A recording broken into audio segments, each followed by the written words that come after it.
ಕರ್ನಾಟಕ ರಾಜ್ಯದ ಹವಾಮಾನ ಮುನ್ಸೂಚನೆ. ನಾನು CS ಪಾಟೀಲ್, ವಿಜ್ಞಾನಿ, ಹವಾಮಾನ ಕೇಂದ್ರ, ಬೆಂಗಳೂರು. ನಾನು ಮುಂದಿನ 7 ದಿನಗಳವರೆಗೆ ಕರ್ನಾಟಕ ರಾಜ್ಯದ ಹವಾಮಾನದ ಮುನ್ಸೂಚನೆಯನ್ನು ಸಂಕ್ಷಿಪ್ತವಾಗಿ ವಿವರಿಸುತ್ತೇನೆ. ಇಂದು ಕರಾವಳಿ ಹಾಗೂ ಉತ್ತರ ಒಳನಾಡಿನಲ್ಲಿ ವ್ಯಾಪಕವಾಗಿ ಮಳೆಯಾಗಿದ್ದರೆ, ದಕ್ಷಿಣ ಒಳನಾಡಿನ ಜಿಲ್ಲೆಗಳಲ್ಲಿ ಕೆಲವು ಕಡೆ ಮಾತ್ರ ಮಳೆಯಾಗಿದೆ. ಪ್ರಮುಖವಾಗಿ ಬಾದಾಮಿಯಲ್ಲಿ 11 ಸೆಂಟಿಮೀಟರ್, ತಿಡಗುಂಡಿ ವಿಜಾಪುರ ಜಿಲ್ಲೆಯಲ್ಲಿ 8 ಸೆಂಟಿಮೀಟರ್, ಕೆರೂರು ಬಾಗಲಕೋಟೆ ಜಿಲ್ಲೆಯಲ್ಲಿ 7 ಸೆಂಟಿಮೀಟರ್, ಮಾನ್ವಿ ರಾಯಚೂರು ಜಿಲ್ಲೆಯಲ್ಲಿ 7 ಸೆಂಟಿಮೀಟರ್ ಮಳೆಯಾಗಿದೆ. ಈಗಿರುವ ಹವಾಮಾನದ ಸಿನಾಪ್ಟಿಕ್ ಸ್ಥಿತಿ ಏನೆಂದರೆ, ಬಂಗಾಳ ಉಪಸಾಗರದ ಉತ್ತರ ಭಾಗದಲ್ಲಿ ಸರ್ಕ್ಯುಲೇಷನ್ 5.8 ಕಿಲೋಮೀಟರ್ ಎತ್ತರದವರೆಗೆ ಇದೆ. ಹೊಸದಾಗಿ ಬಂಗಾಳ ಉಪಸಾಗರದಲ್ಲಿ ಸೆಪ್ಟೆಂಬರ್ 25ರಂದು ವಾಯುಭಾರ ಕುಸಿತವಾಗುವ ಹೆಚ್ಚಿನ ಸಾಧ್ಯತೆ ಇದೆ. ಇದರ ಪ್ರಭಾವದಿಂದ ಕರಾವಳಿ, ಉತ್ತರ ಹಾಗೂ ದಕ್ಷಿಣ ಒಳನಾಡಿನ ಎಲ್ಲ ಜಿಲ್ಲೆಗಳಲ್ಲಿ ಸೆಪ್ಟೆಂಬರ್ 22ರಿಂದ ಸೆಪ್ಟೆಂಬರ್ 26ರವರೆಗೆ ಹಲವು ಕಡೆ ಮಳೆಯಾಗುವ ಹೆಚ್ಚಿನ ಸಾಧ್ಯತೆ ಇದೆ.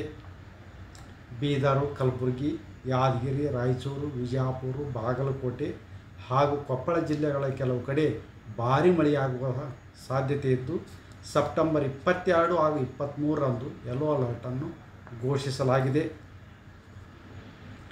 ಸೆಪ್ಟೆಂಬರ್ 26 ಹಾಗೂ 27ರಂದು ಕರ್ನಾಟಕದ ಉತ್ತರ ಒಳನಾಡಿನ ಜಿಲ್ಲೆಗಳಲ್ಲಿ ಬೀದರು, ಕಲಬುರಗಿ, ಯಾದಗಿರಿ, ರಾಯಚೂರು, ವಿಜಯಪುರ, ಬಾಗಲಕೋಟೆ ಹಾಗೂ ಕೊಪ್ಪಳ ಜಿಲ್ಲೆಗಳಲ್ಲಿ ಮಳೆಯ ಪ್ರಮಾಣ ಹಾಗೂ ವಿಂಗಡಣೆ ಏರಿಕೆ ಆಗುವ ಹೆಚ್ಚಿನ ಸಾಧ್ಯತೆ ಇದೆ. ಬೆಂಗಳೂರಿನಲ್ಲಿ ಸೆಪ್ಟೆಂಬರ್ 22ರಿಂದ ಸೆಪ್ಟೆಂಬರ್ 25ರವರೆಗೆ ಕೆಲವು ಕಡೆ ಹಗುರದಿಂದ ಸಾಧಾರಣವಾಗಿ ಮಳೆಯಾಗುವ ಹೆಚ್ಚಿನ ಸಾಧ್ಯತೆ ಇದೆ. ನಿಮ್ಮ ಮಗು ಅಳ್ತಿದ್ಯಾ? ಹಾಗಾದ್ರೆ ನಿಮ್ಮ ಮಗುವಿಗೆ ಜೀನಿ ಸರಿ ಇಟ್ಕೊಡಿ.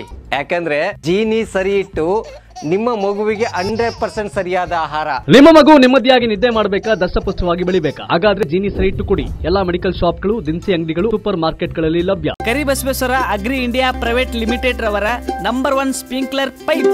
ನಾನು 86 kg ಇದ್ದವಳು 71 kg ಬಂದಿದ್ದೇನೆ. ವಯಸ್ಸಾದ್ಮೇಲೆ ಸ್ಮಾರ್ಟ್ ಆಗಿ ಕಾಣ್ತೀರಾ ಅಂದ್ರೆ ಜಿನ್ನಿ. 126 kg ವೇಟ್ ಇದ್ದು ನಾವು ಈಗ 114 kg ಲೆಕ್ಕ ಬಂದಿದ್ದೀವಿ. ಯಾವುದೇ ಸೈಡ್ ಎಫೆಕ್ಟ್ ಆಗಿಲ್ಲ. 84ರಿಂದ 50 kg ಬಂದೆ. ಆಮೇಲೆ ಸಣ್ಣಗೆ ಫಿಟ್ ಆಗಿದ್ದೀನಿ. ಅದಕ್ಕೆ ನಾನು ಯೂಸ್ ಮಾಡ್ತಾ ಇರೋದು ಜೀನಿ ಸ್ಲಿಮ್.